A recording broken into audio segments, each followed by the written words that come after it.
একটা কথা কি জানেন, আমরা আমাদের কথার গভীরতা বোঝানোর জন্য বা আমাদের কথার বিশ্বাস করার জন্য আমরা অনেক বড় একটা পাপ করে থাকি।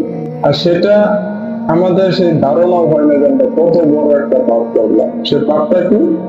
সে পাপটা হলো শিরকি পাপ। সেটা হয় শপথ করার কারণে। আমরা যদি কারো কথার গভীরতা বোঝার চেষ্টা করি, সেই জন্য আমরা শপথ করি, অমুকের কসম, তমুকের কসম, মা বাবার কসম, অনেক কিছুই বলি। কিন্তু আল্লাহ রাসূল সাল্লাল্লাহু আলাইহি ওয়াসাল্লাম বলেন যে যদি কোনো ব্যক্তি আসবাবের উপর শপথ করে সে শিরক করলো, নাউযুবিল্লাহ। আরো বলে যদি কোনো ব্যক্তি গায়রুল্লাহর উপর শপথ করলো সে আমার দলের অন্তর্ভুক্ত নয়। আরো বলে যদি শপথ করতেই হয় তাহলে আল্লাহ তাআলার নামেই শপথ করো, আর না হলে নীরবে থাকো, মানে চুপ থাকো।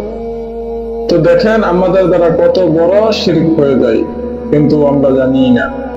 তো শপথ যদি করতে হয় আল্লাহ তাআলার নামেই শপথ করবেন, কারণ আমাদের উপর আল্লাহ ব্যতীত অন্য কারো উপর শপথ করা জায়েজ নয়। তো আল্লাহ তাআলা আমরা সবাই বোঝার জন্য তৌফিক দান করুন। আমিন।